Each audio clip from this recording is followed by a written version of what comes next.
When you think of a great city's history, who comes to mind? Probably emperors, maybe revolutionaries, right?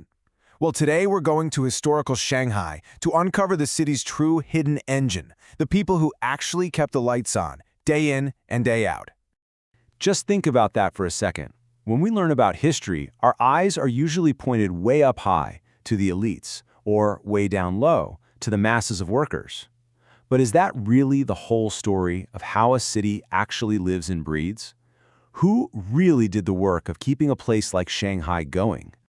And yeah, it makes sense. History books are just packed with stories about the powerful people who shaped entire economies. And on the flip side, you've got labor histories, all about the workers who fueled revolutions. Both are super important for sure, but it leaves this massive gaping hole right in the middle. And that's exactly where our story is today. We're diving right into that gap to find a group that's been hiding in plain sight this whole time, Shanghai's shopkeepers. This quote just nails it, doesn't it? It's not that historians didn't know these people existed. It's that they've been, largely invisible in the big, sweeping stories we tell about the past. It's a huge blind spot, and we're about to shine a big light on it. So who exactly are we talking about? Well, they're this urban middle.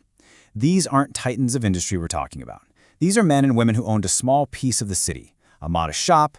They kept it running with just a couple of employees, maybe an apprentice. They were the original small business owners. Some historians have called them the belly of society, and I absolutely love that. Think about it.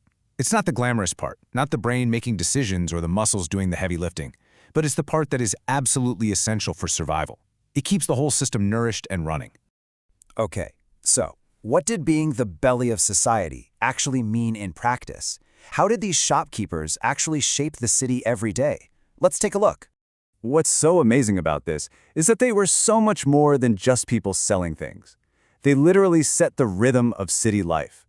Of course they sold food and essentials, but they also ran the tea houses, the pharmacies, the local workshops, the places where life happened. They were the bridge between the countryside and the city, between old traditions and new trends. They were the ones who had to figure out how to follow the government's rules while also living by the unwritten rules of the street. They really were the city's connective tissue.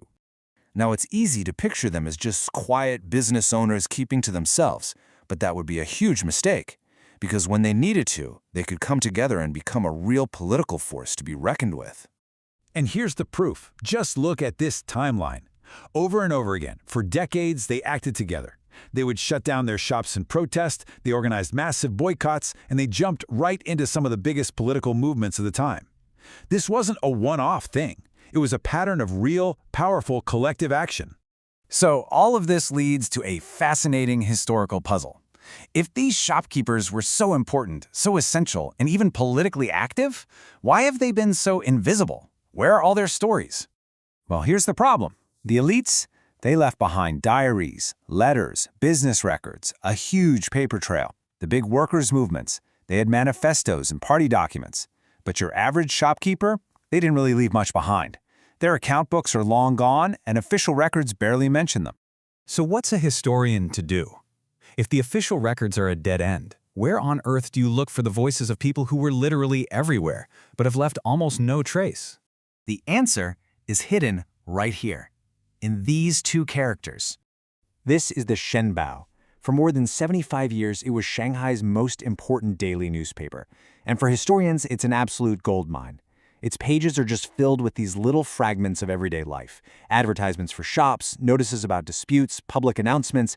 It's the closest we can get to feeling the real pulse of the city back then. And piecing this all together takes some serious modern detective work. Historians read these little fragments really carefully, of course, but they also use powerful computers to analyze huge digital collections of these newspapers, looking for hidden patterns. And then they cross-reference all of that with other sources, like English-language papers, to get the fullest picture possible. So after all this digging, all this detective work, what's the big reveal? What new perspective do we get on Shanghai when we finally see it through the eyes of its shopkeepers? Well, it shows us that they were in a class all their own. They weren't the super rich, but they weren't powerless either. They were this incredibly resilient, unbelievably adaptive urban middle class that literally held the city together. They weren't just a part of the city's fabric, they were the ones weaving it. And that brings us right back to this powerful idea of connective tissue.